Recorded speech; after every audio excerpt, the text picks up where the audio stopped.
जी Hind friend, Hindi और pride में आप सभी का स्वागत है। फ्रेंड्स, यहाँ पे देखिए यूजीसी नेट यूनिट 8 हिंदी नाटक विधा से संबंधित यूनिट में आपके पाठ्यक्रम में अंजू दीदी नाटक ये लगा हुआ है और इसका आपने मूल वाचन सुन लिया होगा। यहाँ पे हम नोट्स रिवीजन करने वाले हैं।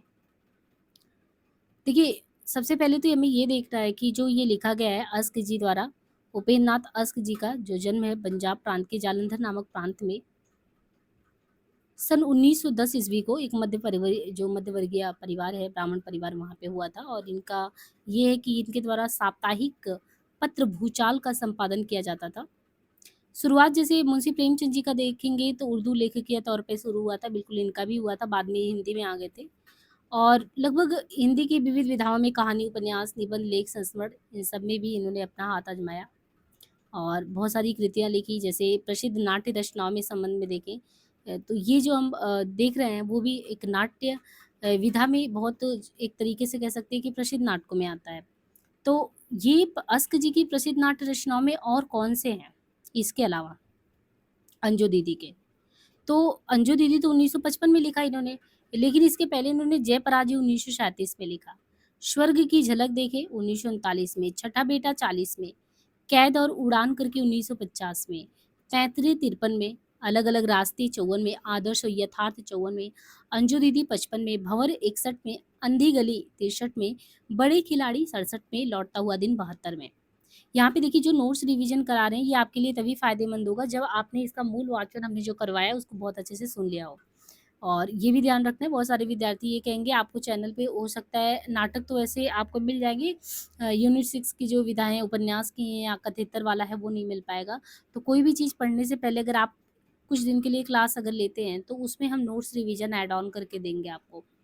तो यहाँ पे आगे ये है कि उपन्यास में इनका क्या है, वो तो नाटक में हमने पढ़ लिया। उपन्यास के तौर पे अगर देखें तो इनके द्वारा जो उपन्यास लिखे गए हैं उसमें उपन्यास में सितारों के खेल 1940 में है और गिरती दीवारें 47 में है, बड़ी बड़ी आंखें करके 55 में है, पत्थर अल पत्थर 1957 में है, गर्मराग 57 में है, शहर में घूमता आईना 63 में है, एक नन्ही किंदिल करके 1969 में है, बांधो ना नाव 74 में है, निमीषा करके 1980 में है।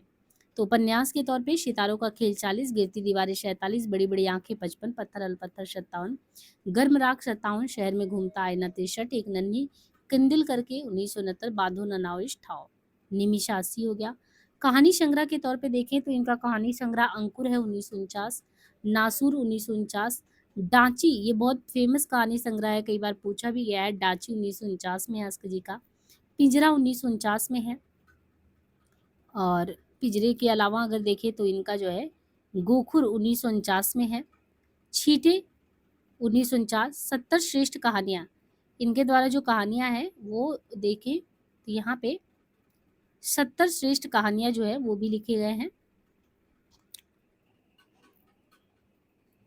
70 श्रेष्ठ कहानियों के अलावा जो है 1958 में ये आया पलंग 1961, आकाशचारी 1966, मुक्त देशभक्त कांगड़ा का तेली, टेबल लैंड, दाई का शाम के गीत, इनके अलावा काले साहब और पिंजड़ा।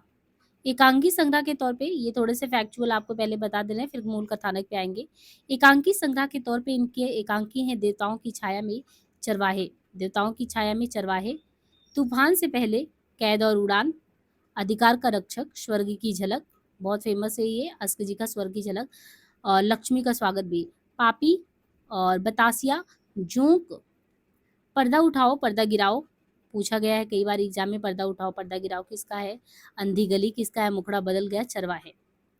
काव्य एक दिन आकाश ने कहा, प्रातः प्रदीप, दीप जलेगा बरगद की बेटी, संस्मरण में इनका संस्मरण है मंटो मेरा दुश्मन, फिल्मी जीवन की झलकियां, ज्यादा अपनी कम पराई, आलोचना में अन्वेषण की सहायात्रा, हिंदी कहानी एक अंतरंग परिचय, आत्मकथाओं में है रेखाएं और चित्र 55, मंटो मेरा दुश्मन करके हो गया, और साक्षात्कार यानी भेंट वार्ता के तौर पे कहानी के इर्द गिर्द है।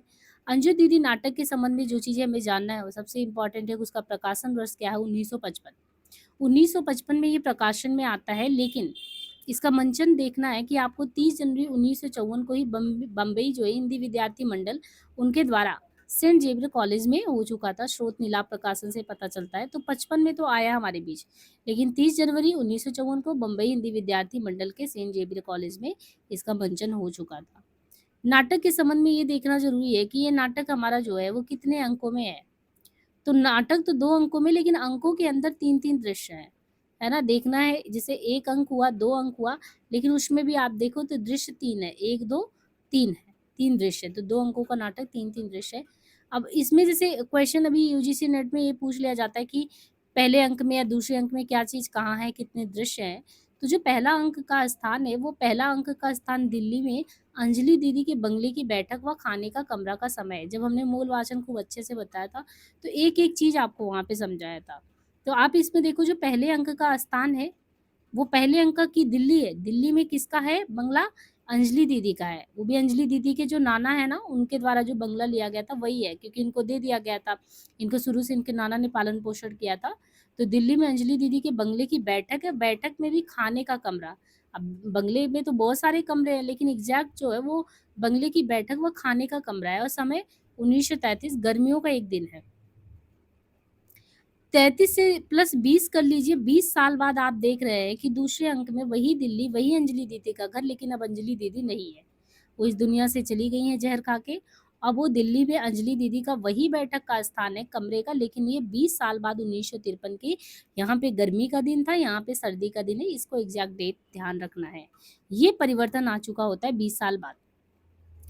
तो अंजू दीदी में नाम से ही लग रहा होगा कि ये नायिका प्रधान नाटक है, और बहुत महत्वपूर्ण है, बहुत बड़ा संदेश इस नाटक के माध्यम से दिया गया है, एक प्रौढ़ नाटक के रूप में आप कहें।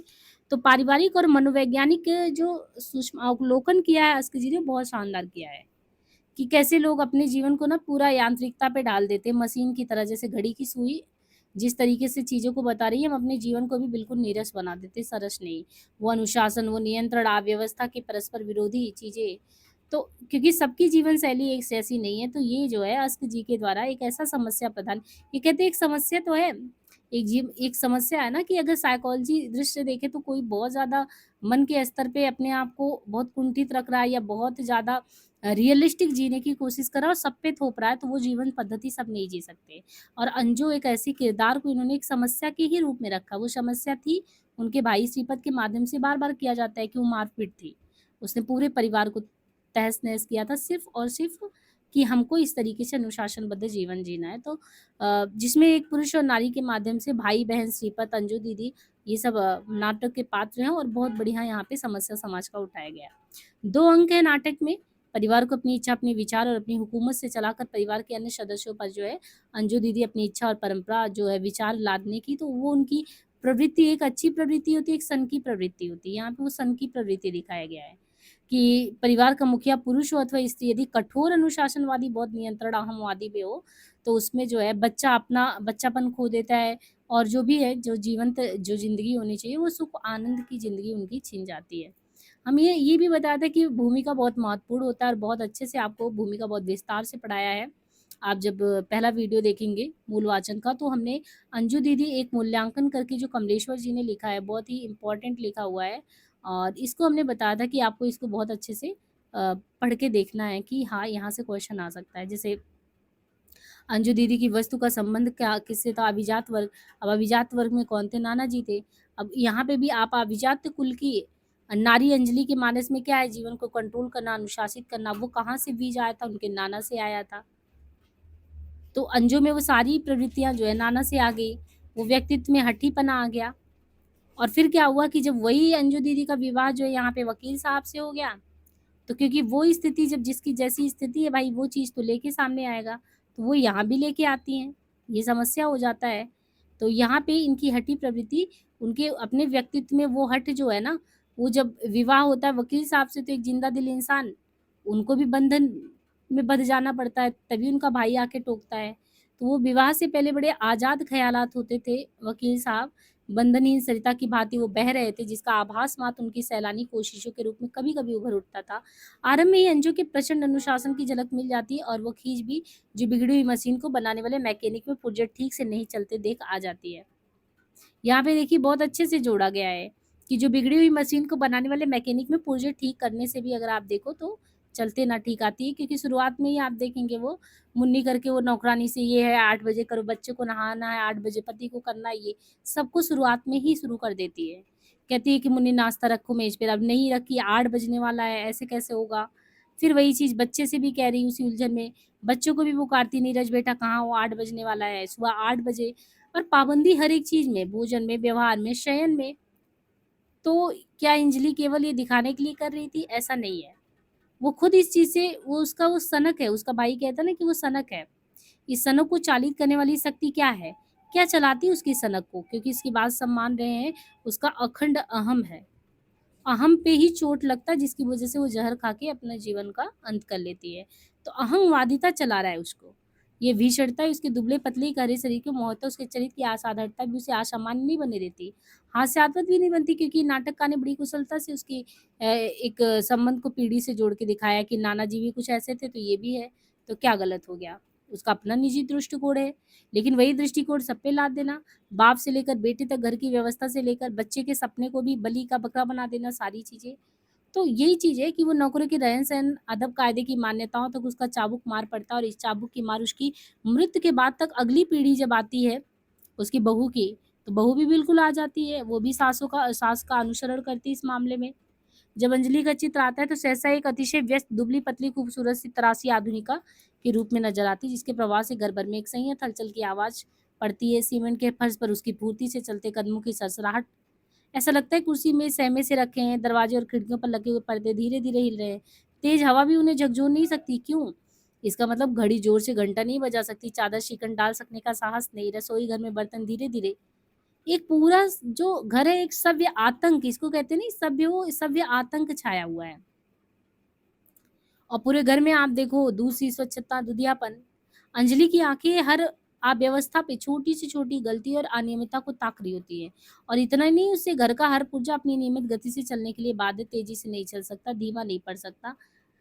परंतु ये सब के बावजूद भी ऐसी कोई रहस्यमयी घुटन है जो उसे फिर भी चैन नहीं देने देती। यानी वो ऐसा नहीं कि खुद लोगों को परेशान कर रही, खुद भी है। और ये सब करवा रहा उसका अहम, प्रचंड अहम। उसकी तुष्टि में कोई शाश्वत कठिनाई नहीं, लेकिन जब वही पति शराब पी के आता है और झूठ ही रहता है, नहीं पता होता, तो वो उस चीज़ को सह नहीं पाती। और हार कर स्वीकार नहीं कर पाने के कारण घुटती-घुटती उस सीमा तक पहुँचती जहाँ से नाश की रेखा शुरू होती। वो हठी अभिमानी नारी अपने स्वयं के नाश के भी उसी कार्य को फलित करना चाहती जिसे वह जिंदा रहकर ना कर सकी। वकील साहब द्वारा शराब पीने की आदत को ना छोड़ पाना उसके जीवन के लिए सबसे बड़ी चुनौती बन गया। जब वो उसमें अपने हार के लक्षण देखने लगी, तो भीतर से चटका हुआ उसका व्यक्तित्व नष्ट हो जाने को व्याकुल हुआ, लेकिन उसके नाश में भी वह शालीनता और संयम जो नष्ट होते हुए अपने टूटने को स्वीकार नहीं करना चाहती। जीवन की इस विफलता के लिए एक दिन अंजू अपनी रहस्यमय मृत्यु का आभास केवल केवल अपनी सहेली जो अन्नो आई होती है उसी को देकर जाती है, और अपने हठीले अहम को स्वयं शिकार हो जाती है। तो ये है उसकी अर्ध विक्षिप्तता का आधार। अपने अहम को सहेजती, मानो को मशीन बना देना चाहती, उसका चक्र चलता रहता और वह उन्हें ठीक अपनी तरह से चलाती। वो कहती है कि जीवन एक महान घड़ी है, प्रातः संध्या उसकी सुइयां हैं। जीवन एक महान घड़ी है, और हर एक संध्या में एक सुई नियमबद्ध एक दूसरे के पीछे घूमती रहती। मैं चाहती हूँ मेरा घर भी घड़ी की तरह चले और हम सब उसकी सुइयां बन जाएं। अंजू की इसका गर्व है कि वकील साहब को उसने अपनी तरह डाल लिया है। नीरज के संबंध में जब अन्नू बात करती तो अंजू जैसे स्वयं अपने को शाबाशी देते हुए कहती है, सभ्यता और शिष्टाचार की कमी तुम उसमें नहीं पाओगे। सभ्यता और शिष्टाचार की कमी तुम उसमें, यानी नीरज में नहीं पाओगे। तो बड़े घमंड के साथ जो इसकी फ्रेंड अन्नू आई होती है उससे कहती है। नीरज को भी उसने पुर्जा ही बना डाला, क्योंकि अंजू के कथनानुसार वो सुबह समय से उठता, डैडी के साथ सैर को जाता, कपड़े बदल कर समय पर नाश्ते के लिए तैयार हो जाता, आराम और खेल के समय का पूरा पूरा ध्यान रखता, समय पर पढ़ता, समय पर आराम करता। और अंजू की जुल्म की उग्रता तो इस बात के पीछे को नीरज को कमिश्नर भी बनाना चाहती है। अब वो जो इनका लड़का है, अगर वो नहीं बनना चाहता तो उसको कमिश्नर भी बनाया जाएगा, लेकिन नीरज जो इनका लड़का जो अंजू का है वो नहीं बनना चाहता कमिश्नर, उसको तो क्रिकेट का कप्तान बनना है। तो ये तो मानसिक धरातल पे उसके साथ बहुत गलत हो रहा है, भीषण दबाव से वो गुजर रहा है। उसका साकार रूप अंजू की मृत्यु के बाद नीरज और नजीर, पिता पुत्र के बातों तथा नीरज के हाव भाव और दिलचस्पी में मिलता है। पर ये जुल्म समाप्त नहीं होता, और ओमी के रूप में जैसी उसकी रूह जैसे उसकी आत्मा उसकी बहू के रूप में मृत्यु के 5 साल बाद उसी शक्ति और आतंक के लिए वो अपने घर में आ जाती है। तो आप नीरज और नजीर दोनों को देखिए। वकील साहब उस दरिया से हैं, अल मतलब कि एक ज़िंदगी जी रहे थे बढ़िया विवाह के पहले वकील साहब उस दरिया जैसे, जो अपनी अल्हड़ता, मनमौजीपन, मस्ती और स्वच्छंदता खोकर नपी-तुली बदी नहर में तब्दील कर दिया गया हो, सिर्फ़ अंजलि के जीवन में आने से। वो अंजलि के इशारों पर नाच रहे अपने व्यक्तित्व की किसी बहुत बड़ी कमज़ोरी के कारण नहीं, वरन अंजू के आदर्शों के प्रति सहज आकर्षण के कारण। वकील साहब का जीवन ही सारी वास्तविकताओं को स्वीकार करता, उनसे जूझता, चढ़ता, उतरता, टूटता, बनता, अंत तक पहुँचते-पहुँचते अथाह करुणा से भरे उठता, जो टूटते-टूटते यदि एक ओर बन पाया तो दूसरी ओर बनते-बनते भी टूट गया। तो इस तरीके से यहाँ पे यथार्थ और आदर्श का ऐसा संश्लिष्ट गुंफन ही वकील साहब के सारे इतिहास को जीवन की संज्ञा प्रदान करता है, जो करुणा के गीले-गीले आँसुओं से नम विषाद की हल्की सी छाया में लिपटा हुआ सहसा अपने एकांत कमरे से निकल सामने आकर खड़ा हो जाता है और धीरे-धीरे अस्फुट शब्दों से कहता है, क्या कहता है वो? मैं पहाड़ी दरिया था, तुम मेरे यौवन की हसरतों की कल्पना नहीं कर सकते। मैं ही वो नहर हूँ, जो इतना नियंत्रण बर्दाश्त कर सकी और मुझे लक्ष्य तक ले जाने की कोशिश करने वाली शक्ति सहसा टूट कर बिखर गई, पर आज भी मैं उसके इंतज़ार में इस आदर्श के मरु में अपना सिर पटक रहा हूँ। उस मतलब कि पत्नी के जो आदर्श है उसके मरु में रेगिस्तान में अपना सिर पटक रहा हूँ। इससे उसे शांति मिलती होगी, अंजू की आत्मा हो सकता है सुखी होती होगी और अंत में उनके तड़प कर कहे हुए शब्द, ज़रा-सी गलती पर अपनी सनक में तुमने मेरे 5 बरस रेगिस्तान बना डाले अंजू। ये जब उनको अन्नों से पता चलता है कि कैसे वो अपनी सनक की वज़ह से ज़हर खा के मर गई, ये तो पता ही नहीं था। तो कहते ज़रा-सी गलती मतलब एक बार पिया और इतनी बातें मानते-मानते तुमने अपनी सनक की वज़ह से मेरे 5 बरस रेगिस्तान में तब्दील कर दिए। मैं तुम्हें क्या कहूँ? इस कमरे पर वर्षों से तुम्हारा जादू तारी है, लेकिन श्रीपत ठीक कहता है यानी उसके भाई को कि ये जादू टूटना चाहिए, इस घर को घड़ी की तरह नहीं इंसानों की तरह जीना चाहिए। धीरे-धीरे प्याले को उठाकर ओठों तक ले जाता है पर हाथ रोक लेता है। नहीं भाई, उसको लगता है कि जिसकी वज़ह से वो अपना जान मतलब कि यहाँ पे अपने आप को ख़त्म कर दी, अब लास्ट में उसकी आत्मा को हम कष्ट क्यों दें? और पीने जाता है, पीना जाना भी जाता है लेकिन नहीं पीता है। कहता नहीं भाई मैं नहीं पी सकता, अंजू की जुल्म और उसकी सनक की बात मैं मानता हूँ पर जब उसने इस सनक के लिए जान दे दी, तो मुझे उसकी रक्षा करनी ही चाहिए। जाने ज़िंदगी कितने दिन और है, क्या इन चंद दिनों के लिए उसकी रूह को मैं तकलीफ़ दूँ? गिलास रखकर अपने कमरे की ओर चलते हैं, फिर मुड़ते हैं लेकिन कहते हैं तुम लोग पियो, तुम मौज करो और इस कमरे का जादू तुम लोग तोड़ दो। हँसो, शोर मचाओ, जियो, फिर मुड़कर जाते हुए लेकिन मुझे मेरे हाल पर छोड़ दो और एक अच्छे खासे इंसान को एक सनकीपन का ये जो है परिणाम देखने को मिलता है कि वकील साहब जैसे मस्तमौले इंसान भी अपने आप को मतलब अंजू तो गई अपने आप को भी उस घुटन में रख लेते हैं। श्रीपत यहाँ पे बड़ा टेंडेनियस पात्र है, वो समय के साथ कि आप बदलाव जीवन का एक वो है, वो नहीं कि बहन का पक्ष रहा है ऐसा कुछ। वो जो यथार्थ उसको साथ में लेके चलता है और अपनी बहन को भी जानता है कि मारपीट है, सख्त है, सनकी है, तो वो अंजू की असंगति और शनक के भ्रम को तोड़ने के लिए एक दर्शन लेकर नाटक में आता है। टेंडेनियस पात्रिशी उसका दर्शन अपनी प्रकृति में मध्यवर्गीय है। जीवन के रहन-सहन, हाव-भाव, नैतिकता, सम्मान भाव सबसे ऊपर समय की सख्त पाबंदी आदि सनक की सीमा छूने लगे तो उसका विरोधी है कि जीवन जीवन की तरह एक होना चाहिए, सरस बहुत नीरस नहीं होना चाहिए। और फिर जब वो आता है तो साथ में एक मस्ती लेके आता है जीवन को सरल बनाने का मतलब उस घर में समझिए कि जिस तरीके से पूरा एक अनुशासनबद्ध जीवन का और एक ऐसा छाया रहता है घुटन भरा वाला, तो वो बिल्कुल अल्हड़पन लेके आता है। फक्कड़पन से अंजू के घर में आना, सब विसंगति, व्यवस्था के आग्रह और समय के शासन को अस्वीकार कर अपनी तरह से चलने पर मजबूर कर देना। श्रीपत भी उतना ही शक्तिशाली और क्रियात्मक है जितना कि अंजलि, पर जहाँ अंजलि असाधारण होते हुए भी अजीब और काल्पनिक नहीं लगती, श्रीपत बड़ा वहाँ पे काल्पनिक, झूठा-झूठा सा पात्र लगता है।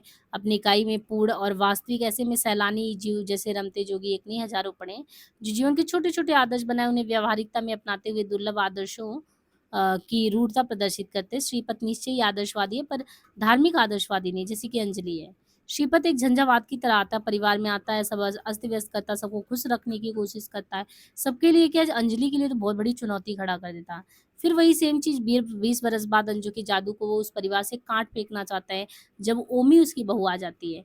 केवल 2 उपस्थितियों में जो काम श्रीपत कर जाता है वो उस जैसे व्यक्ति के ही बस की बात है। वो जीने की सलाह देता है, जीवन का संतुलन देता है और अपनी मस्ती से एक खुमार सा छोड़ता हुआ दृश्य गायब हो जाता है। तो एक ऐसा कैरेक्टर जो जुल्म को समझता है कि हमारे जीजू पे क्या हो रहा है, उस परिवार पे क्या हो रहा, उसका दुष्परिणाम क्या हो सकता है, वो सब कुछ। तो एक जो लॉजिकल एक अप्रोच होना चाहिए वैज्ञानिकता, वो विश्लेषण की इस अ, पात्र में, उस कैरेक्टर में दिखता है श्रीपत में। और तर्क प्रणाली भी कहीं-कहीं दिखता है, व्यक्तित्व ही मौजी, मुँहफट एकदम सा खुला। इसके विपरीत आप वकील साहब बड़े ही नर्म हैं और सब कुछ स्वीकार कर लेने वाले व्यक्ति। अगर उनके में थोड़ा-सा ऐसा कुछ होता कि वकील साहब भी थोड़े श्रीपत की तरह होते तो फिर अंजू की कोई सनक चलती नहीं। शुरुआत से वो बदल जाती, लेकिन क्योंकि वो सुन लेते थे। अंजू के आतंक को वे कभी तर्क पर नहीं कसते, क्योंकि उनके अति का विश्लेषण नहीं करते और जो सामने आता है उसे स्वीकार करते जाते। परिवार में श्रीपत के प्रवेश करने से पहले वे एकदम निरीह से रहते थे। जो है सो ठीक है वाली उनकी प्रकृति, पर जीवन में ऐसे पात्र बहुत होते हैं जो दूसरों के सुझाने से चेतते हैं कि आपके साथ ये सही हो रहा है कि गलत हो रहा है। जब कोई अन्य उनके जीवन की आलोचना करके उनकी निरीहता को उगाड़ देता, तो सहसा असंतोष की भावना उनके मानस में प्रवेश कर जाती है। और यही मनोवैज्ञानिक सत्य वकील साहब को जीवन में चरितार्थ होता है। जब श्रीपत सारी बातों को बताता है, अंजों के माध्यम से पता चलता है कि वो अपनी जीवन लीला को कैसे समाप्त की।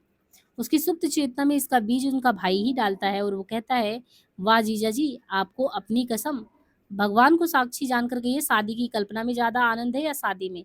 याद है ना, मैं अंजू दीदी की सगाई के सिलसिले में आपसे मिलने आया था, कितना हंसते थे आप, कितने ठहाके लगाते थे, और इतना नहीं, कितनी बेपरवाही थी आपके स्वभाव में। जो जी चाहे खाते थे, हंसते हैं, और आप अपनी देर से बैठे हैं और एक ठहाका भी तो आपने नहीं लगाया। आपकी कसम, आप तो हाई कोर्ट के जज दिखाई देते हो। हँसता और चाय की चुस्की लेता। हालाँकि अभी आप एडवोकेट भी नहीं बने। जब एक वकील जज नज़र आएँगे, तो समझिए कि वो बुड्ढे हो जाएँगे आप। वकील तो जवानी का प्रतीक है, हँसता है, और जज बुढ़ापे का प्रतीक है। कसम आपकी जीजा जी, शादी ने आपको बुड्ढा बना दिया। स्वयं जोर से ठहाका लगाता। और क्यों जीजा जी? अपना वचन तो आप नहीं भूले। पिछली बार जब हम मिले थे, तो आपने ही कहा था कि एक बार फिर दिलखुशा, यानी एक होटल का ज़िक्र आता है, दिलखुशा होटल का। श्रीपत के इस कहने से वकील को सहसा अंजू की जुल्म और अपनी निरीहता का एहसास हुआ कि मैं कौन सी जिंदगी जी रहा था। एक विद्रोहपन मन में आता है।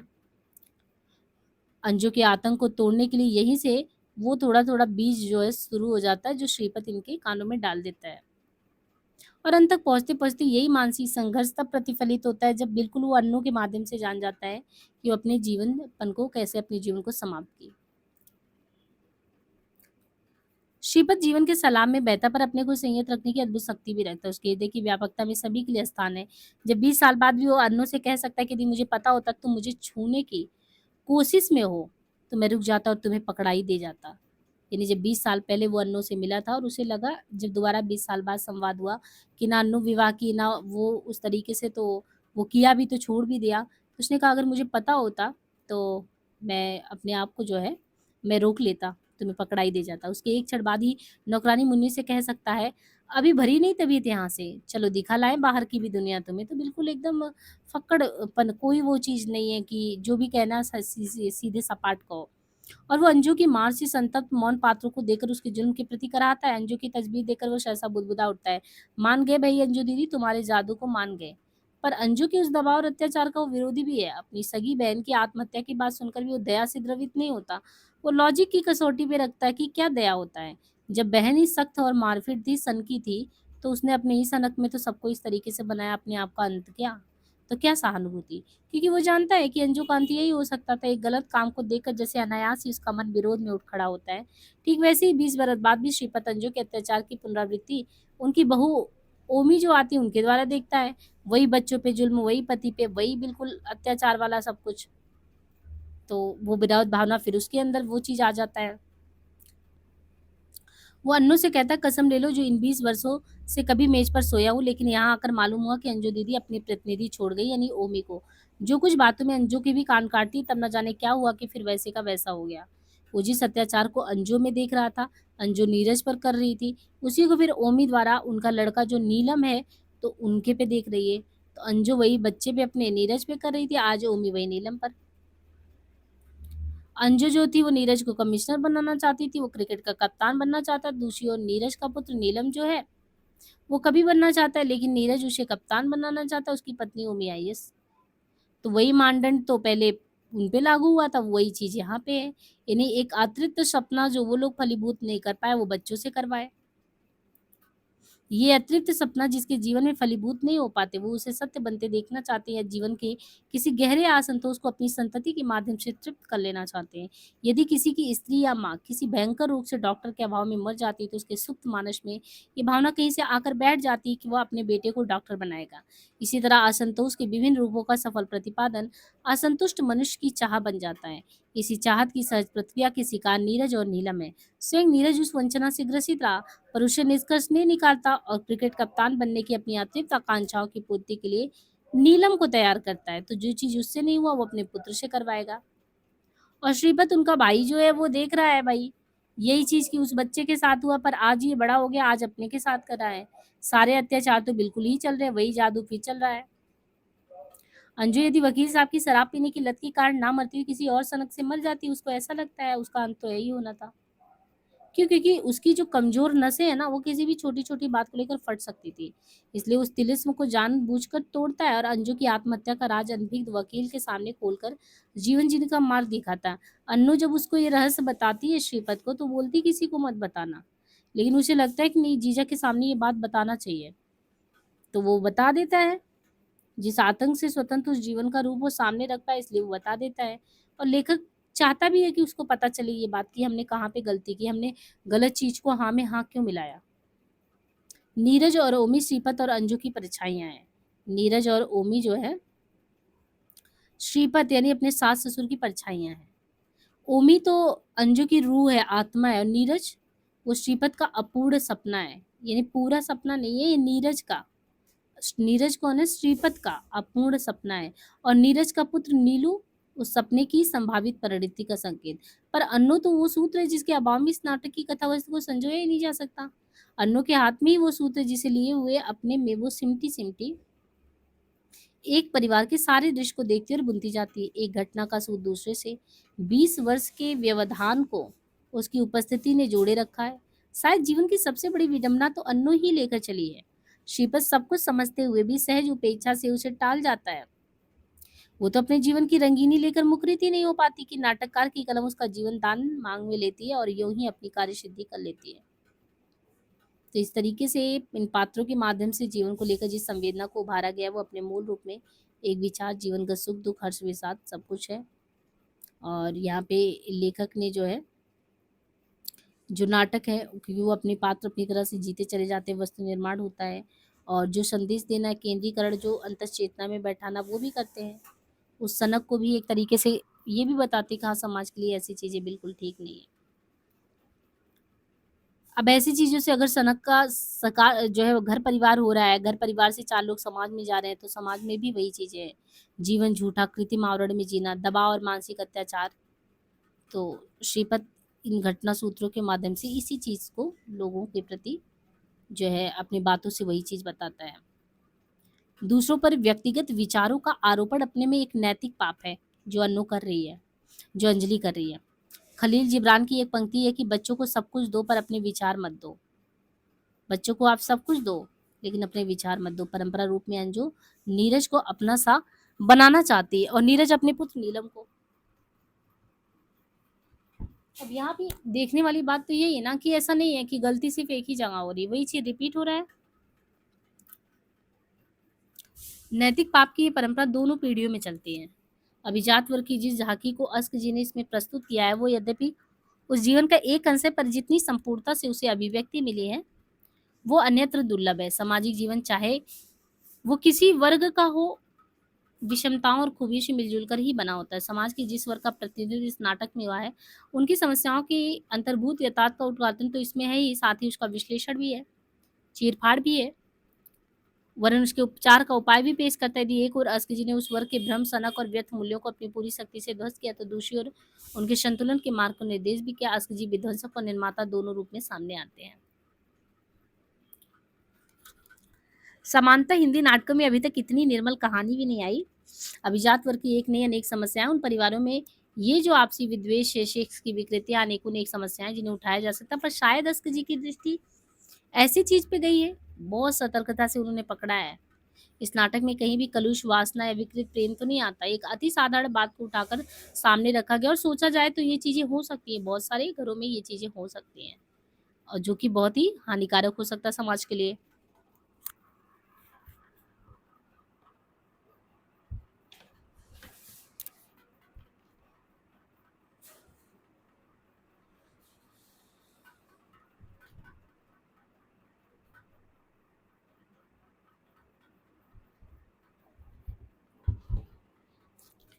अंजू दीदी मनोविकारों के घात प्रतिघात और उनकी प्रक्रिया की कहानी है। कोई दैवी घटना वहाँ नहीं है, आकस्मिक रूप से बदलने वाली परिस्थितियां वहाँ नहीं है, जो जीवन को अंधेरे या उजाले मोड़ पर डाल दे। उनकी कथा की प्रेरक शक्ति है मनोविज्ञान, जो उस विशिष्ट परिवार की वास्तविक स्थिति से प्रभावित होकर निरंतर विकसित होता जाता है और नाटकीय सूत को बढ़ाता है। केवल व्यक्ति और मान्यताओं के संघर्ष से वर्गीय यथार्थ की आत्मा जैसे मुखर हो उठी है, और उनके रहन सहन, अतिशय पाबंदी, नियंत्रण और मशीनी सोच की सारी विषमता साकार हो उठती है। टॉल्स्टाय का उपन्यास क्या, अन्ना कैरेनिना। टॉल्स्टाय के उपन्यास अन्ना कैरेनिना की पहली पंक्ति है, happy families are alike very unhappy families in a way in its own way. सब तरह से संपन्न अंजू का परिवार इस तरह भी दुखी हो सकता है, ये सत्य अनायास ही उभर कर आता है। यही जो सच्चाई है, ये अंजू की सनक और परिवार की ट्रेजेडी में गूंथ कर हमारे सामने रखा गया कि ऐसे बहुत सारे परिवार दिखेंगे, बाहर से साधन संपन्न दिखेंगे पर अंदर से बहुत खोखले हैं। वो आदर्श का तमका लगा के जीने की कोशिश करेंगे, पर रियलिटी जो जीवन का है उससे बहुत दूर होंगे। अब कलात्मक इसलिए कि कला स्वयं एक विशिष्ट है सामाजिक चेतना, और अंजू दीदी के सामाजिक कथानक में से अस्क जी ने जिस चेतना की अनुभूति को पकड़ा है, उसे जिस तरह अभिव्यक्ति दी, वो अपने में इतनी पूर्ण है कि वस्तु पर चढ़े हुए शैली के आवरण का आभास ही नहीं होता।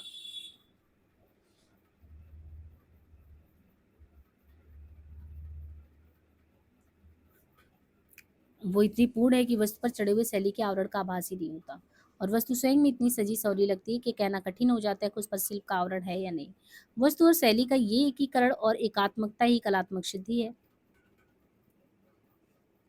20 वर्ष के लंबे समय को इस निपुणता से बांध लेना हिंदी नाटकों के लिए सर्वथा नवीन अनुभव। इतने बड़े कार्यक्रम को बिना स्थान बदले मुखर कर देना अस्क जी की अद्वितीय उपलब्धि है, जिसका श्रेय केवल उन्हीं को है।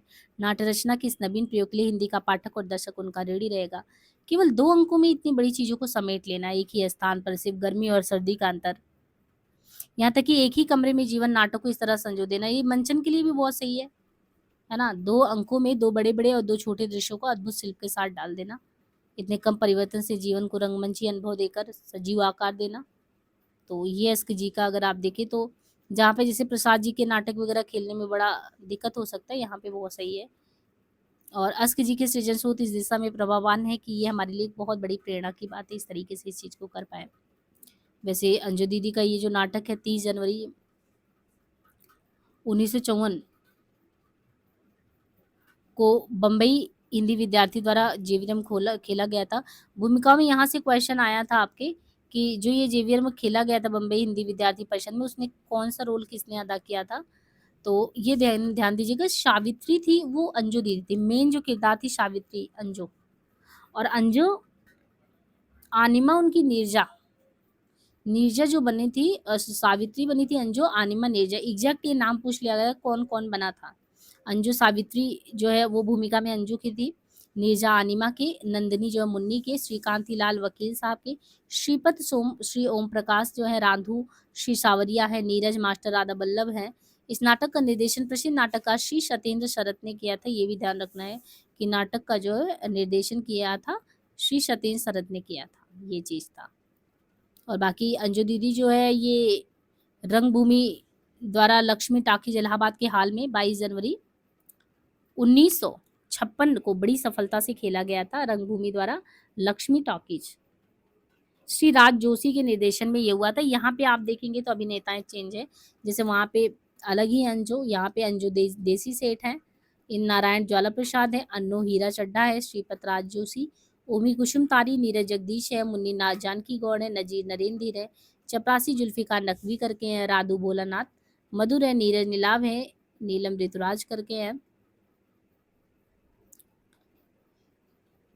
ऐसे ही आपको दोनों अंकों में पात्र क्रम से देखने को मिलेंगे। मूल किताब से अगर देखेंगे तो अंजलि इंद्र नारायण, अंजलि का विवाह जो है इंद्र नारायण से हुआ। आनिमा जो इनकी सहेली है, श्रीपत इनका भाई है, मुन्नी राधू इनके यहाँ नौकर है, जो इनका लड़का है नीरज वही 11 साल का है। तो यहाँ पे नीरज, उनके लड़के का नाम जब इनका होगा लड़का तो वो नीलम होगा, ये नीरज 11 साल का। बाकी ज्यादा पात्र है नहीं, दो नौकर है मुन्नी राधू, भाई श्रीपत आता, सहेली अनिमा है, और इनका अंजलि इंद्र नारायण ये है। दूसरे में आप देखो तो वही इनके बेटी बहू, तो यहाँ से आप देखोगे ओमी नजीर हो गए, ओमी बहू आ गई, और नजीर अनु और श्रीपत। इनके अलावा जो है राधु इंद्र नारायण, नीलम और नीरज, तो नीलम लड़का इनका अभी 11 से आप देखेंगे तो वही चीज़ जो है, नीरज जो है अब 31 साल, और नीलम आपको देखना है तो नीलम जो है 11 वर्ष के है। तो यहाँ पे ओमी, नीरज अब जो है 20 साल बाद तो 31 को गए क्योंकि 11 के थे, और इसके बाद नीलम इनका 11 साल का लड़का है। स्थान वही दिल्ली में अंजलि दीदी की बंगले की बैठक और खाने का कमरा, गर्मी का समय वाला था। फिर पहले अंक में आप देखो समय गर्मियों में 1 दिन, दूसरे अंक में 20 वर्ष बाद सर्दियों में 1 दिन। तो ये कुछ चीज़ें आपको फिर यहाँ पे अंजलि जो है बहुत ही पहले ही बताया कि पात्र में बड़ी व्यवस्था कसिक इंसान है, और अंजलि का भाई तो बिल्कुल अनुशासन वगैरह से बाहर की चीज़ है। अंजलि का पति वकील जो होता है इंद्र नारायण पेशे से वकील है। नीरज जो है अंजलि का बेटा है, क्रिकेट का कप्तान बनना चाहता है लेकिन कोई कमिश्नर बनाना चाहता है। ओमी नीरज की पत्नी जो अंजू दीदी की प्रकृति मात्र इनकी बहू जो है बहुत मानती है अपने सासुओं को। नीलम इनका बेटा जो कवि बनना चाहता है, इसको भी कोई क्रिकेटर बना रहा है, कोई कुछ बना रहा है। आनिमा अंजलि की सहेली है, राधु मुन्नी घर के नौकर है। तो पात्र बहुत ज़्यादा नहीं है। नज़ीर का जो ज़िक्र आता है, नज़ीर यहाँ पे नीरज का मित्र आता है जो बीच में बियर वगैरह पीने की बात आती है, नज़ीर। अंजू दीदी नाटक की बात है कि बड़ा अच्छे से इसका समीक्षा भी किया गया था। एक मनोवैज्ञानिक सामाजिक नाटक है। अंजलि जिसमें बचपन से ही नाना की गोद लेने के कारण जो है मन में वो थी। देखिए उस तरीके से इसको तो उन्होंने बना दिया, लेकिन भाई तो ऐसा नहीं बन पाया। वो अपने घर के किंग का क्यूंट थे, और एक तरीके से अंजलि को नाना जी विरासत में दूसरों पर छा जाने का स्वभाव दे गए थे, और ये दमन का स्वभाव था जो उसका भी इंड कर दिया। अभिजात वर्ग की महिला की कहानी, इनके नाना भी उस तरीके से एक अभिजात वाला जीवन जीते हैं। भाई के माध्यम से वो चीज़ बताया भी जाता है कि श्रीपत का जीवन तो ऐसा नहीं था। अभी अभिजात वर्ग की महिला की कहानी, नाना जी से विरासत में मिले हुए गुण के कारण उसमें हठ आ गया। दूसरों को पराजित करना, अंजू अपने परिवार को कठोर अनुशासन, बहुत नियंत्रण में अपने परिवार को घड़ी की सुई के हिसाब से चलाने लगी। अब लेकिन पति बेपरवाह, सोड़, मस्त, और उनका पुत्र नीरज 11 साल की अवस्था में बड़े लोगों जैसा बर्ताव कर रहा है। मुन्नी और राघु तो नौकर थे भाई, बात माननी थी तो बन गए। तो अंजू के कारण परिवार में घुटन कुंठा दमघुटू जैसे एक वातावरण था। भाई ने चेंज किया, जैसे ही भाई आया स्वच्छंद प्रवृत्ति का इनके लिए एक चुनौती दे गया। वो इंद्र नारायण को शराब की आदत डलवा कर और नीरज को इनके लड़के को क्रिकेट खेलने के लिए उकसा के कह दिया कि ठीक है हम तुम लेके आएंगे, तुम्हारे लिए बैट बल्ला लेके आएंगे। और दूसरे अंक में वही जगह सर्दी 20 साल बाद उसी डाइनिंग रूम में आप देखो 20 साल बाद वो आता है तो उसको लगता तो आज तो दीदी है नहीं, अब तो परिवर्तन आ चुका होगा, लेकिन देख रहा है नहीं, ओमी के रूप में तो वही प्रतिनिधि है। नीरज जिसे अंजू डिप्टी कमिश्नर बनाना चाहती वो डिप्टी कमिश्नर बना, और नई क्रिकेट का कप्तान, बल्कि वो तो सिटी मजिस्ट्रेट बनकर रह गया। यहाँ पे दीदी क्या बनाना चाहती थी अपने बेटे नीरज को, यानी ओमी के पति को, डिप्टी कमिश्नर। ना वो क्रिकेट का कप्तान बन पाया, ना वही बन पाया, सिटी मजिस्ट्रेट बनकर रहेगा। नीरज तो अपनी माँ की कठोर अनुशासन का साक्षात प्रतिक्रिया वैसे है, लेकिन नीरज भी यही अपने बच्चे के साथ करता है। ये भूल जाता है कि मेरे साथ भी यही हुआ था। अपने पुत्र नीलम को भी क्रिकेट का कप्तान बनाना चाहता, ओमी उसे आईसीएस, लेकिन वो तो कभी बनना चाहता। इस तरह की परिवार की विडंबना की भाई 20 वर्ष बाद क्या भूल गए तुम्हारे साथ क्या हो रहा था। वो अंजू सख्त मारपीट है तो ओमी कहाँ से कम है। तो ये करुण भाव होता कि अब अंजू दीदी स्वयं जीते जी ना, जो वो कर गई वो मरने के बाद कर दिया। मरने के बाद मतलब कि एक अच्छे खासे इंसान का जीवन बदल दिया। वो पीना चाहता है, खुल के जीना चाहता है, लेकिन वो अंदर से अब उसको लग रहा है कि कम से कम उसकी आत्मा को शांति मिले, तो उसने कोशिश ही नहीं की। यहाँ पे वकील साहब के माध्यम से जो पंक्ति लास्ट में दिया गया, वकील साहब का हृदय करुणा से ओतप्रोत। इन नारायण अब परिवार के इस दमघोटू वातावरण को हमेशा हमेशा के लिए नष्ट करने चाहते हैं, तो वो सबसे बोलते हैं उन्मुक्त होकर खाओ पियो मौज करो जियो। वो नहीं कर सकते क्योंकि उनको लगा कि मेरी वजह से वो लास्ट में अपना जीवन का अंत कर लिए। तो वो तो एक तो उनके मानसिक स्तर पे तो वो चीज़ दम घोंटू बना के ही चली गई। इसीलिए एक तरीके से समस्या नाटक है कि समस्या एक हमारे सामने रखा गया है। सन की ऑर्बिट क्या होता है? अनुशासन, नियंत्रण, सभ्यता और शिष्टाचार का अति हो जाना, कठोर अनुशासन जैसे जीवन जीना। तो यहाँ पे अभिजात कुलीन जो नारी है उनकी सनक क्या होती है? आंतरिकता जैसा जीवन, मशीनी अनुशासन, प्रियता, यही अंजू का नाश का कारण बनती है। तो ये चीज़ रखा गया है कि भाई ऐसे नहीं, परिवार के लोग को इंसान नहीं मशीन बन जाने की वो मत दो। इंसान का मशीन बन जाना उचित नहीं, वो दुनिया के लिए खतरा होगा। परिवार पर हुकूमत चलाने वाले सन की व्यक्ति की इच्छाओं का और विचारों का जब विरोध होता है तो व्यक्ति ये सहन नहीं कर पाता, और वो झुकने की अपेक्षा टूटना स्वीकार करके आत्महत्या कर लेता है, और परिवार के सभी को दुख देता है। परिवार में ऐसी स्थिति उत्पन्न होना उचित नहीं है, ऐसी नाटककार की धारणा रही है। ये ऐसी स्थिति नहीं आना चाहिए परिवार में। अब इनके कुछ जो महत्वपूर्ण कथन है कि प्रथम अंक में अंजलि अंजू दीदी, वक्त की पाबंदी सभ्यता की पहली निशानी है। अगर आप टाइम से सारी चीज़ें कर रहे हो, तो वक़्त की पाबंदी सभ्यता की पहली निशानी है। ज़िंदगी स्वयं एक महान घड़ी है, प्रातः संध्या उसकी सुई है, नियमबद्ध ये प्रथम अंक में है जो दीदी का। सुघड़ता स्त्री का गहना है और सदाचार पुरुष का।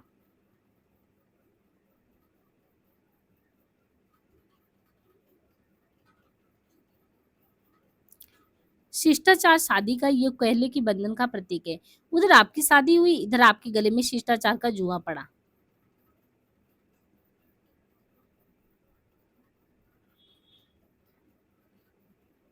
ये प्रथम अंक श्रीपद।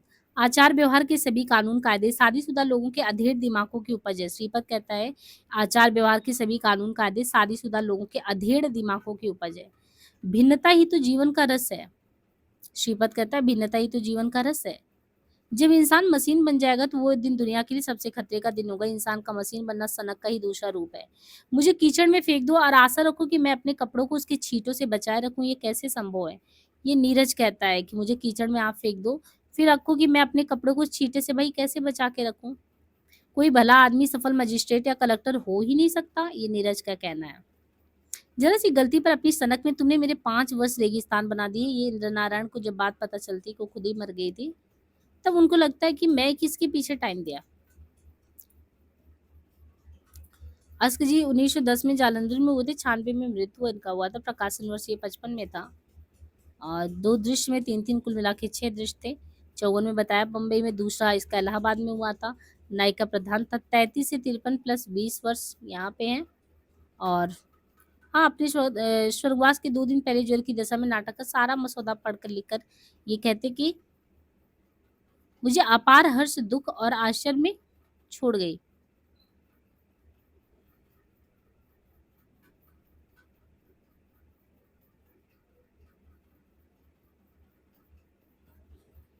यहाँ पे एक मधुलिका का ज़िक्र आया है।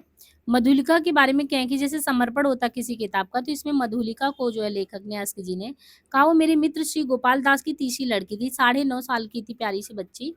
1 साल वो नेफ्राइटिस जैसी मूजी बीमारी की शिकार थी। इसे पढ़ने का बहुत शौक था। इस दशा में मतलब कि जब ये नाटक आया था उसके पहले की बात है, कहते हैं कि जब वो बीमारी की हालत में शायद बची हुई नहीं, तब भी तुम्हारे जो नाटक है उसको 30-40 पृष्ठ पढ़ ली। तो बात बच्ची ने सुन ली तो उसने कहा नहीं, मैंने तो सारा पढ़ लिया।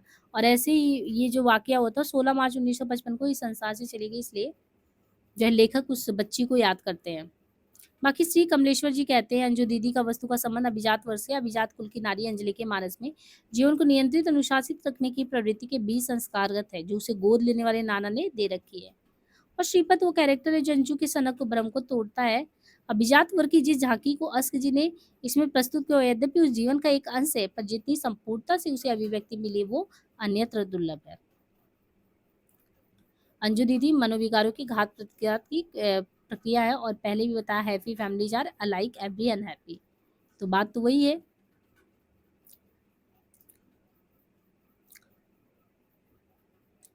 पहले अंक में जब पहला दृश्य आता है इसमें, तो 1933 की गर्मियां, पर्दा श्री इंद्र नारायण वकील को शानदार कोठी की मिली जुली डाइनिंग ट्रायल में खुलता है।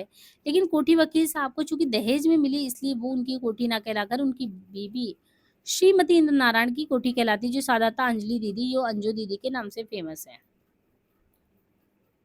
उनकी कोठी ना कहलाकर उनकी बीवी श्रीमती इंद्र नारायण की कोठी, साधारणतः अंजलि दीदी या यूँ कहें कि अंजू दीदी के नाम से प्रसिद्ध हैं। कोठी को वर्षों पहले एक अंग्रेज इंजीनियर ने बनवाया था, और तब सनी के दिन ये हाल बालरूम का भी काम देता था। पर जब शराब और जुए के कर्ज से इंजीनियर साहब ने कोठी बेची और अंजू दीदी के नाना ने उसे खरीद लिया, सब कुछ अंग्रेजी ढंग का हो गया। उसमें क्या है, 6 कुर्सियां लगी रहती हैं। आनिमा 25 एक वर्ष की मजले कद गदराए शरीर वाली है, जो उनकी फ्रेंड है अंजू की। प्रभात की बेला है। क्लास में कितने, क्लास में 8 बजने को है। और पर्दा उठने के बाद घड़ी में 8 देखने के बाद ही अंजलि मुन्नी को बोलती है नाश्ता के लिए, फिर बच्चे को बोलती है, फिर पति को बोलती है अभी तक स्नान नहीं किया। और इस तरीके से अंजलि यद्यपि अनिमा की समवयस्क है, लेकिन उससे भी 5 एक वर्ष बड़ी दिखती है। ये बड़ी बात ये है कि वो 5 एक वर्ष बड़ी दिखती है अनिमा की समवयस्क 7 की, लेकिन उससे भी 5 एक वर्ष बड़ी क्यों दिखती है? वही है, हद से ज्यादा बोझ अपने सर पे लेके ढोती रहती है। अनिमा निरंतर लेस बुनते हुए, मैं तो हैरान रह गई अंजू दीदी तुम्हारे यहाँ का सलीक और वक्त की पाबंदी देखकर। अंजलि प्रशंसा से फूलती है जब उसकी फ्रेंड उसकी तारीफ करती है, भाई इस घर के कड़कड़ को मैंने सलीका दिया, वक्त की पाबंदी दिया, कहीं तुम पहले आकर देखती तो कैसे था। तो समझाती है मेरे आने से देखो घर कितने व्यवस्थित हो गया, जबकि उसे नहीं पता कि क्यों कह रही है उसकी फ्रेंड, क्या ये भी कोई जीवन है। कहती है मैं तो हैरान रह गई, मुन्नी को देखकर नौकरानी लगती ही नहीं, मैं तो समझी जीजा जी की बहन और राधू को समझी तुम्हारे ससुर जी, मतलब इतने अच्छे से तुमने नौकरों को मतलब फिट फाट करके रखा है, ऐसा तो सामान्यतः घरों में देखने को मिलता नहीं। तब वो बताती है कि देखो देखो मेरे नाना जी ये कहा करते थे कि नौकरों को सदा क्या है साफ सुथरा रहना चाहिए, क्यों, जैसे घर के बाग का पता देहरी से चलता है वैसे मालिकों के अस्तर का पता नौकर जो है पहनावे से पता चलता है। मैं तो कहती हूँ कि नीरज भी साफ सफाई पसंद सभ्य और सलीके वाला बने। अंजलि फूल कर सभ्यता और शिष्टाचार की कमी तुम्हें उसमें नहीं देखने को मिलेगा, नहीं लड़के में मेरे, वो बहुत बढ़िया है। अंजलि जो हमेशा सुबह समय से उठता है, हमारे नाना जी कहा करते थे वक्त की पाबंदी सभ्यता की पहली निशानी, तो बताने लगती भाई मेरे नाना जी कहते थे कि अगर आपको शव्य देखना तो पहली निशानी क्या है, पाबंद रहो। और नीरू काम आराम और खेल के समय का पूरा पूरा ध्यान रखता है। तो यहाँ के बच्चे वो बताती है हमारे यहाँ 8-8 बजे तक सोते रहते, तो उसने भी कहा, मैंने पूछा नीरज बेटा नाश्ता तो तुम हमारे साथ करोगे, तो कहा नहीं मैं तो नाश्ते पे, मैं तो मान गई कितना ज्यादा सुधरा है। तो नीरज को बताती बड़ा सभ्य शिष्ट है। और फिर वो कहती है कि मैं मुझे लगता है तुम अपने उद्देश्य में सफल रही, क्योंकि तुम जैसा चाहती थी वैसे ही करा रही हो। तब वो कहती हाँ भाई मैं वैसे ही करा रही हूँ, क्योंकि जीवन एक महान घड़ी है, प्रातः संध्या उसकी सुइयां नियमबद्ध एक दूसरे के पीछे घूमते रहते। मैं चाहती हूँ मेरे घर पर घड़ी की तरह मेरा घर भी घड़ी की तरह चले, हम सब उसके पूजे बन जाए और नियम पूर्वक अपना अपना काम करते जाए। जीजा की तो जीजा जी को तो बड़ा बुरा लगता होगा यूं बंधना। तब वो कहती जीजा जी को तो ये अच्छा नहीं लगता होगा जो तुम कर रही हो। तो फिर वो जो है अंजलि कहती बुरा, कुर्सी पर बैठते हुए हंसने लगती है, उसको लगता है कि बुरा कैसे लगेगा, भाई इसके घर में इसी का चल रहा है तो बुरा कैसे किसी को लग सकता है, नहीं लग सकता है। वकील साहब श्री नारायण हंसते हुए प्रवेश करते हैं, अंजलि से केवल और केवल 8-10 वर्ष है, लेकिन शरीर अभी से छोड़ दिया है। ये नारायण, अरे भाई दुनिया में दो तरह के लोग होते हैं, एक वे जो आप भी चलते हैं और दूसरों को भी चलाते हैं, इंजन की तरह दूसरे जो आप नहीं चल पाते दूसरा कोई, तो ये बताते हैं। ये नारायण कहते हैं अंजू के साथ शादी करने के बाद लगता है जैसे हम तो अछूत थे, अंजू ने आकर हमारा उद्धार कर दिया, तो बड़े मजे से वो कहते हैं। तब वो बताते हैं कि नहीं मेरे नाना तो कहते थे सदाचार पुरुष का आभूषण है भूषण है, पर भूषण अलंकार स्त्रियों की चीज समझकर वे इसके पास भी नहीं फटकने देते। सदा अश्लील बातें करने में उन्हें रस मिलता और गंदे इतने होते कि पास बैठना दूभर हो जाता। पानी के बतासे दही बड़ी और चाट खाकर भगवान साक्षी है जो मैंने पिछले 6 वर्ष से चाट को एक बार मुंह लगाया हो। तो अपनी दुर्दशा बताते कि भाई पिछले इतने दिनों से मैं क्या कर रहा हूँ, चाट को भी मैंने मुंह नहीं लगाया है, मतलब मैंने एक ऐसी जिंदगी जी है, सोचने वाली बात है। इतने वर्षों में मैंने जो है इस चीज को मुंह नहीं लगाया, तो ये त्याग ही तो है। ये नारायण कहते भाई मैं कहता था कुछ देर प्रतीक्षा कर लेते, वो श्रीपद का खत आया था को आने वाला, तो कहती अच्छा इन 6 वर्षों में उसने कितने खत लिखे और आए नहीं और आता भी नहीं है। फिर वो आता है, सब चौक जाते, कीमती सिल्क का कपड़ा वगैरह पहन के आता है और कीमती घड़ी पहना, मुंह में स्टेट एक्सप्रेस का सिगरेट है, देखिए क्या है, जो आयु में अंजू से 2-2.5 वर्ष कम है, और कलाई में कीमती घड़ी और मुंह में स्टेट एक्सप्रेस का सिगरेट। फिर आते ही जीजा से मिलता है। ये सब तो हमने बहुत अच्छे से आपको जब मूल टेक्स्ट करवाया उसमें बहुत अच्छे से चीजों को करवाया है। और आते ही देखते ही वो क्या कहता है, अंजलि देखती है कि तुम्हें शर्म नहीं आती, यहाँ बैठो ऐसे बैठो, अन्नो बैठी तुम कुर्ता उतार कर फेंक रहे हो, नंगे बदन घूम रहे हो। तो वो भी कहती है छोटी मोटी, वो कहता है कि दीदी तुमको लेफ्टिनेंट होना चाहिए, मतलब इतना स्ट्रिक्ट तो जीवन चलता नहीं है। तो वही कहती है उसे भी कि तुम्हें तो शिष्टता तो छू भी नहीं सकी है। तो वो कहता है मैंने कहा था ना कि मीन भर के लिए मैं आप लोगों को मैं अपनी नजरों से ओझल नहीं होने दूंगा, बाथरूम में जाने तक की बात दूर। तो शिवत कहता है एक काम करो यहीं झटपट नाश्ता है, मतलब वो वहां से हिलने को तैयार नहीं है, और सारी चीजें वहीं पे बैठना और सारी चीजें करना वो बिल्कुल उसको पसंद नहीं आता। वो उसको लगता है टाइम पे चाय होना चाहिए, टाइम पे सारी चीजें, और वो पूरा शेड्यूल जो है खराब कर दे रहा है। तब वो अपने जीजा को जब ऐसी हालत में देखता है तो कहता है कि अपनी कसम भगवान को साक्षी बांध कर कहिए कि शादी की कल्पना में ज्यादा आनंद है या शादी में। उनको तब वो भी बताता है कि देखिए आप क्या हैं, आपकी कसम आप तो हाई कोर्ट के जज दिखाई देते हैं, हालांकि अभी आप एडवोकेट भी नहीं बन पाए। जब एक वकील जज नजर आने लगे तो समझिए वो बुढ़ा ही हो जाएगा। और आज जब कसम आपकी जीजा जी शादी ने आपको बुढ़ा बना दिया, और क्यों जीजा जी, अपने आपने जो वचन दिया था दिलकुशा होटल का वो।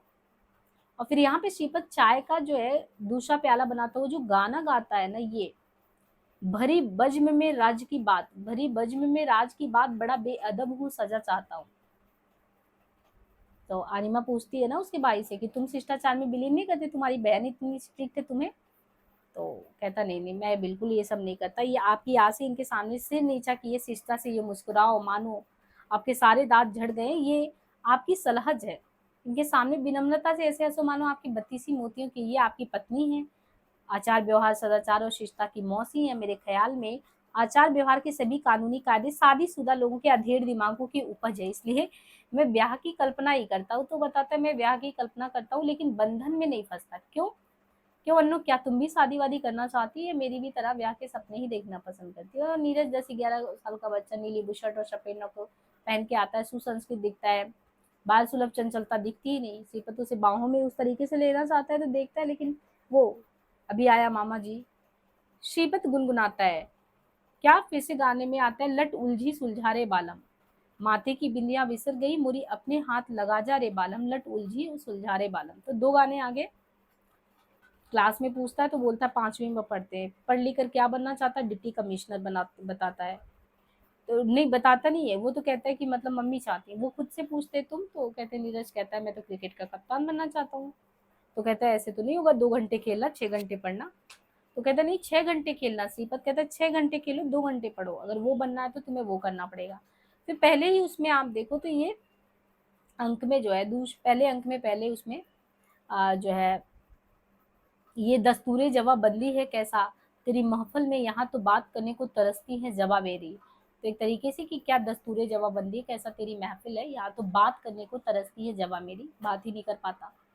फिर दूसरा दृश्य शुरू हो जाता है, कुछ क्षण बाद वही पर्दा फिर उठता है। श्रीपत डाइनिंग टेबल पर जूतों समेत सोया हुआ है, और बहुत अच्छे से इसको हमने एक्सप्लेन किया है उसमें, अगर आप पूरा सुनेंगे तो। फिर डाइनिंग टेबल पे जूतों समेत, जैसे एक समय उसको परेशान कर रहा था, आज 20 साल बाद ओमी है इस घर में, लेकिन फिर भी वो श्रीपत नहीं, ये पहले वाले में ही जो दूसरा दृश्य है।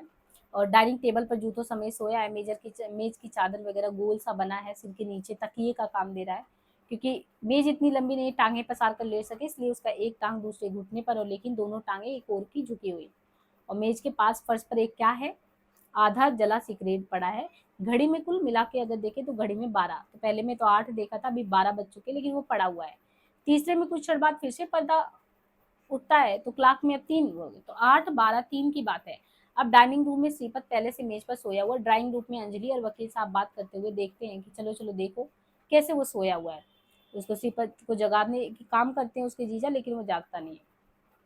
फिर कहता है देखो मैं कभी कभी सो जाता हूँ, है ना। दीदी तुम्हें याद है ना, नाना जी की मृत्यु के बाद मैंने एक दैनिक निकालने की मूर्खता की थी, और पत्र का मैनेजिंग डायरेक्टर और संपादक मैं ही था।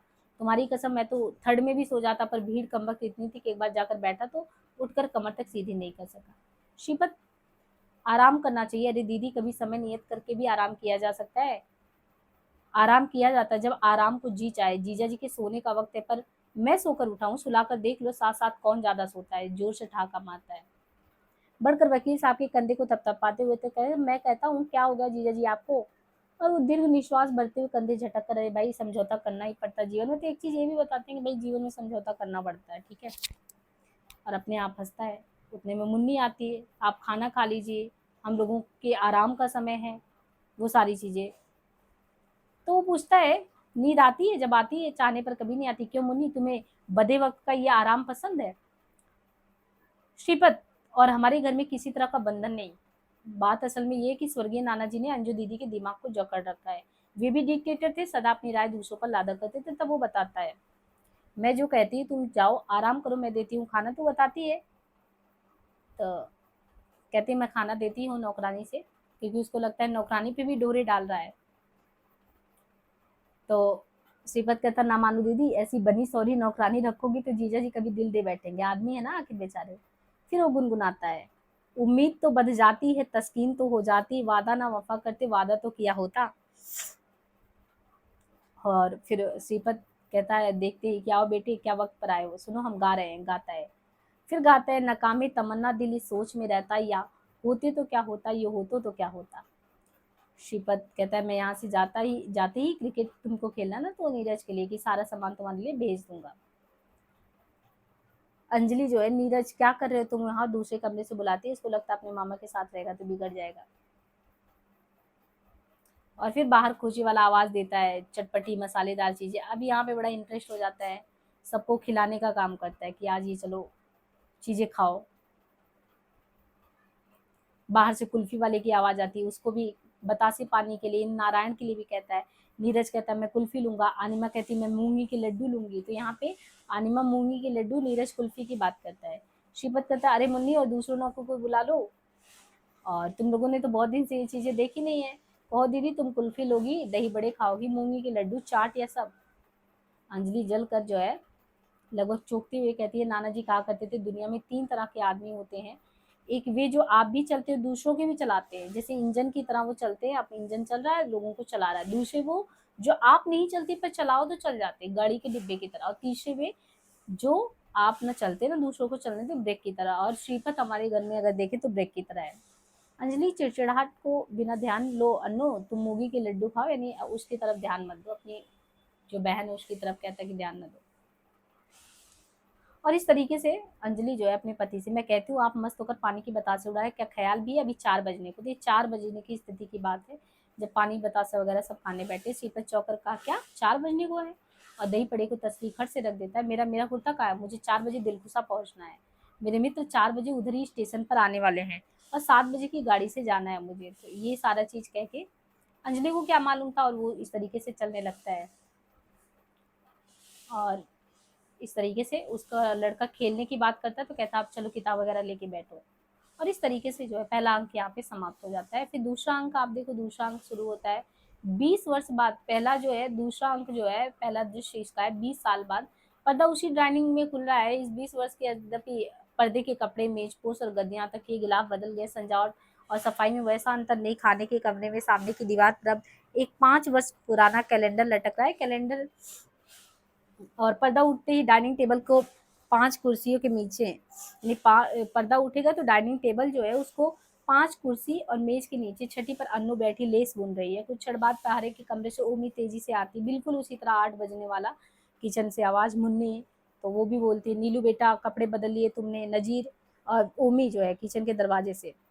मुन्नी नीलम का नाश्ता उसके कमरे में पहुंचा और देखो राधु को भेजो नजीर साहब के यहाँ, साहब को बुला लाए। तो नजीर उनके दोस्त हैं, तो वो कहती नीरज को बुला लाए। तो जो है नौकर को कहती है।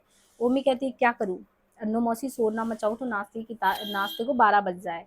तो क्योंकि आज 20 साल बाद भी उसकी सहेली वही है। आनिमा उठकर कमरे में घूमते हुए सोचती है यदि परलोक में भी आदमी इस लोक की खबर रखता और आत्मा भी कोई चीज़ है तो तुम्हें पदचिन्हों पर चलते देखकर वो जरूर जो है उसकी आत्मा बड़ी खुश हो रही होगी। खुश क्या हो रही है, देख रही है कि हाँ मैं अपना एक प्रतिनिधि छोड़ के आई हूँ। मैं कोशिश करती कि नीलू अपने बाप के बदले अपने दादा दादी पर जाए। तो वो कहती है कि दादा दादी पर मतलब वो ज्यादा सही थे। अंजू को मेरे 5 साल हो गए, इसका पता भी नहीं चलता। ओमी जाने क्यों अन्नू मौसी इस घर में आती है। मुझे लगा कि यदि मैंने सुबह उठकर ठीक 8 बजे नाश्ता न लगवाए तो अच्छा ना होगा। मंदिर में जैसे पूजा का समय धंधा होता है और पुजारी चक जाए तो दिन भर उसके मन में खटक रहती है, उसका गुनाह हो गया। इसी तरह मुझे भी लगा कि ठीक 8 बजे नाश्ता मेज पर ना आया तो भारी अपराध हो जाएगा। ओमी, घड़ी चलने लगी मौसी, जाने कब से इसे किसी ने चाबी। एक संकेत भी है कि घड़ी नहीं चल रही थी और मेरे आने से यानी अब एक तरीके से वो घड़ी चलने लगी। एक बार बहुत पहले मेरी शादी में भी 10-12 बरस पहले मम्मी के छोटे भाई आए थे, बड़े फक्कड़ पियक्कड़ सैलानी। जाते जाते मतलब जाते जाते बहाने से पापा को साथ ले गए। जब पापा वापस आए तो नशे में धुते। उसी रात मम्मी को पहला दौरा पड़ा था। उर्मी कहती है कि अब मैं क्या बताऊं, हम तो बरेली में थे जब हमें तार मिला। ये आकर यही मालूम हुआ कि मम्मी जो है नहीं रही। बाहर के दरवाजे से इनके पति नीरज और नजीर उनके दोस्त आते हैं ठाका लगाते हुए। नीरज इलाहाबाद में टीआरओ था तो रोज दफ्तर में बीसियों अर्जियां आती थी। मेरे तो वहाँ पे ससुराले थे। इलाहाबाद का जिक्र है, बरेली का जिक्र है, यहाँ पे ये कुछ प्लेसेस के जिक्र है, दिलकुशा होटल के बारे में है। ओमी नीरज को साथ लिए डाइनिंग रूम में आता है। मैंने कितनी बार कहा है सबके सामने लोफरों की तरह ऐसे बात नहीं करो। अब सिटी मजिस्ट्रेट तो यहाँ पे जो इनका ओमी का पति है नीरज, वो सिटी मजिस्ट्रेट है। तो वो भी कहता है मेरे देखने में जितना है वे लगभग मेरे जैसे ही है, बाकी दूध के दूल्हे कहीं छिपे हो तो मैं नहीं कह सकता। हर पैसे की अपनी खूबी होती है मेरी जान। मेरा ख्याल है मजिस्ट्रेसी ऐसी ही आदमी को चाहती, कोई शरीफ आदमी सफल मजिस्ट्रेट या कलेक्टर हो ही नहीं सकता। ओमी कहती है अपना प्याला बनाकर स्वयं भी बैठते हुए, आपका ख्याल है कि नीलम बड़ा होकर कलेक्टर बनना तो वो मतलब वो कहती है कि अगर बड़ा होकर ये नीलम कलेक्टर बना तो अशिष्ट असभ्य और लोफर होगा। नीरज कहता है मैं नीलम को कलेक्टर नहीं बनना चाहता हूँ, तो क्रिकेट का कप्तान बनाना चाहता हूँ। तो कहता कि मामा जी ने कहा था बेटे 2 घंटे पढ़ो और 6 घंटे खेलो, डट के खेलो, तुम क्रिकेट के कप्तान बन जाओगे। और ये आईसीएस के पीछे 6 घंटे पढ़ना और 2 घंटे खेलना, मन क्रिकेट में आंखें पढ़ाई में, नतीजा तुम्हारे सामने आज मैं सिटी मजिस्ट्रेट हूँ, मतलब एक में किसी में अच्छा नहीं कर पाया। तीसरा कहता है नीरज, अरे मेरी जान, मुझे कीचड़ में फेंक दो और आशा ये रखो कि मैं अपने कपड़ों को उसके छींटों से बचाए रखूं, ये कैसे संभव है ना। दरवाजे से फिर वही मामा जी प्रवेश करते, वही कुछ क्षण गुनगुना के नीचे के संवाद को सुनते हैं। श्रीपत, बम्बई से आ रहा हूँ और कलकत्ता जा रहा हूँ, तो यहाँ पे बम्बई, कलकत्ता, बरेली जहाँ का भी जिक्र हुआ है, सोचा तुम लोगों से मिलूं। सुना था हाई कोर्ट के जीजा जी जज हो गए, अब नीले आज इतने 20 बरस बाद, बहुत दिन बाद ही आ रहा है।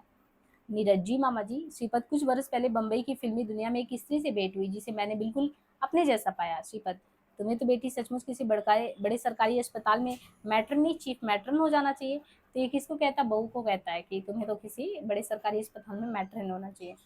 नीरज, नीरज, दलिया खत्म करके प्याले से जो ऊनी के इस बीच में बना दिया, दो एक घूट भर के उसे रखते हुए, अच्छा मामा जी मुझे क्षमा कीजिए, मैं कैंप में जा रहा हूँ, दंगा हो गया, मिलते हैं। अनिमा, अंजू की मृत्यु के दिन में यही थे ख्याल तक आप शायद आए, आपके तमाम पतों पर तार गए। उत्तर, 1.5-2 महीने बाद फ्रांस से आया था। शिवत कहता, यूरोप की सैर का शौक था, जमींदारी खत्म करना कांग्रेस को देश का एक हिस्सा था, सो मैं सोचा कि पहले यूरोप हो जाऊं। तो श्रीपत, अंजू दीदी के चित को देकर मान गए अंजू दीदी तुम्हारे जादू को। अनिमा को देखते ही, ना वे उतनी शराब पीते, ना अंजू जहर खाती, ये सारी चीजें। श्रीपत फिर उससे पढ़ के उससे बच्चे से पूछता, नीलम से क्या बनोगे, तो कहता कि मम्मी कहती कमिश्नर और डैडी कहते क्रिकेट का कप्तान, तो तुम क्या बनना चाहते हो, मैं तो कभी बनना चाहता हूँ। श्रीपत उसे मेज पर खड़ा कर देता और नीलम को कविता सुनाता है। कहते नीलम को कि तुम कविता सुनाओ। ऐसे तो कैसे कैसे वरदान मिले, बंदर को लंबी पूछ मिली, गधे को लंबे कान मिले, हाथी को लंबे सूर मिले, बुलबुल को सुंदर गान मिले। श्रीपत, तुम्हें क्या मिला। नीलम, मुझको कविता करना आया, कभी का दिल कभी के प्राण मिले। श्रीपत उसे गोद में लेते, अरे नीलम बेटा, तू तो बड़ा होकर किसका टैगोर के कान काटेगा, खूब कविता करना, कलकत्ता पहुंचकर मैं तेरे लिए कविता की बड़ी सरल और सुंदर किताबें। पहले नीरज के लिए वो बैट बल्ले की बात किया था, आज इसके लिए कविता के लिए। नीलम कहता है मैं तो कभी बनना चाहता हूँ नाना जी, आप पापा और मम्मी से कह दे। तो मोहन में मैंने एक कविता भेजी थी, वो छप गई। किसके बारे में जिक्र हुआ है, मोहन में। मोहन में मैंने एक कविता भेजी थी, वो छप गई है। मैंने डर के मारे किसी को दिखाई नहीं। और वो कहती है तो वो दिखा भी नहीं पा रहा है उतने में। वो कहता है कि मैं और बजमी मैं सोचो तीन कामा, और गर मैंने की थी तवा साफी को क्या हुआ था। तो कई यहाँ पे गाने आए हैं। ये पहले दृश्य की बात है, दूसरे अंक में दूसरा दृश्य, क्योंकि 3 ही दृश्य हैं। दूसरे दृश्य में कुछ क्षण बाद पर्दा फिर उठता है और श्रीवत वही पूर्वत खाने की मेज जैसे पहले था। 20 साल पहले जूते समय सोया है, चादर उसके सिर की तकिया बनी है। मेज की इतनी लंबी नहीं है कि टांगे पसार कर वो कर पड़े। मेज के पास फर्श पर आधे सिगरेट का टुकड़ा, और 12 बजे बिल्कुल वही सेम चीज। तीसरा लगभग वहां पे जैसे 3 बज रहा था, यहाँ पे 4 बजने को है। वहां पे 4 बजे नाश्ता वगैरह चला था, यहाँ पर्दा फिर उठता है तो 4 बजने को है। ड्राइंग रूम में कॉज पर बैठी किस पे ये ड्राइंग रूम में जो है क्रॉच पर बैठी ओमी जो है, अब यहाँ पे वो नहीं है अनिमा स्वेटर बुन रही, ओमी बुन रही है। खाने के कमरे में श्रीवत पूर्व सोया हुआ है, सिर की चादर नीचे गिरी हुई, टांगे लटक रही अनिमा से। अनिमा उसे उठा रही, जब पर्दा फिर उठता, अनिमा उठाए, उठिए भी, तुमने भी तो याद रखा, गाता है। फिर वो गाता है, देखिए कि मैं और बजमी मैं सो तिस नाकामा आओ कर गर मैंने की थी तवा साकी को क्या हुआ था। नीलम, मम्मी कहती थी कि कभी पागल होते हैं। मम्मी कहती थी, नीलम कहता है मम्मी कहती है कि कभी पागल होते हैं। शीतल कहता है मैं कभी नहीं हूँ, लेकिन कभी मेज पर भी सोते हैं, फर्श पर भी और गदेलों पर भी। ये कहीं नहीं लिखा कि मेज पर सोने वाला आदमी कभी नहीं बन सकता। और घड़ी में 4 बजे हैं, ओमी पापा के आने का समय हो गया मुन्नी। और श्रीपत बाथरूम में जाता और नीरज प्रवेश करता है। नीरज कोट उतार कर फेंकते हुए, लो मौसी, अब जाकर जान छूटी उन शरणार्थियों से। अनया कहती, बात क्या थी। अब आपसे क्या कहूँ मौसी, कैंप की एक लड़की को शिकायत थी, शरारती अफसर ने उसे अपने घर इंटरव्यू के लिए बुलाया, उसे छूने की कोशिश की। हनुमा, तो क्या इस सब के बाद उनकी तरक्की होगी। शरणार्थी उन्हें बदलवाना चाहते हैं और डीएम उनकी तरक्की। एक तीर से दो शिकार। नीरज उठकर जाता है, रेफ्रिजरेटर की बोतलें निकालता है। ओमी, यदि आप नहीं चाहते किसी बात को लेकर यहाँ कोई दुर्घटना हो, तो आप दूसरा प्रबंध करें, यानी यहाँ पे ये जो पीने वाला है ना, यहाँ पे ये जमाने की कोशिश मत करिए।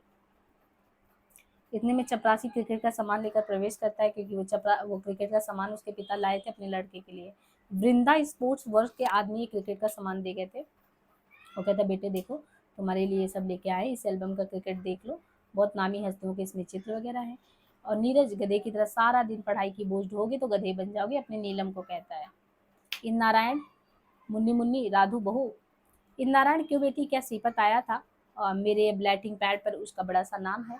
तो जब वो वकील साहब घूम के आते तो देखते हैं कि हाँ आया था, तो कहते हैं इन्हें यहीं रहने दो बेटी। उम्मी बोतलें वहीं छोड़कर चली जाती है। श्रीपत आखिर जज हो गए ना, अब आके वो पूछता है आखिर आप जज हो गए, लेकिन भगवान कसम सकल सूरत आप जज नहीं चीफ जस्टिस मालूम होते हैं। आप हमेशा 4 कदम आगे रहे जीजा जी। तो कहता है अरे भाई हमारा क्या पूछते हो, सुबह होती है शाम होती है यो, तो ये बड़ी बात कह देते हैं कि सुबह हो या शाम हो उम्र यूं ही तमाम होती है। श्रीपत तो गिलाई से ही लंबी सांस लेते हुए कौच में धंसते हुए, नहीं मैंने तो मुद्दत हुई पीना छोड़ दिया।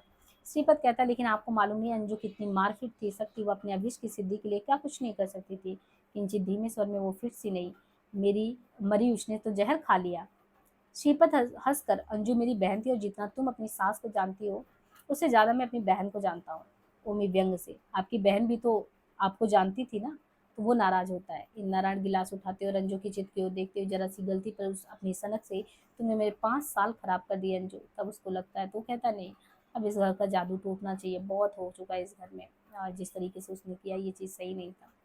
यहाँ पे ये नाटक जो है आपका समाप्त हो जाता है। तो बहुत सारी इसमें समय ध्यान रखना है, कौन से पात्र हैं, कौन सा पात्र क्या बनना चाहता है, ध्यान रखने की चीज़ें बहुत ज़्यादा नहीं है। कहाँ-कहाँ के नाम आए हैं, जैसे दिलखुशा होटल के, बरेली के, इलाहाबाद का ज़िक्र आया है, नज़ीर इनके दोस्त का ज़िक्र आया है, ऐसे कुछ चीज़ों को ध्यान रखना है। बाकी ये यहीं पे 1 घंटे में आपका रिवीजन हो गया। आज के लिए इतना ही, धन्यवाद।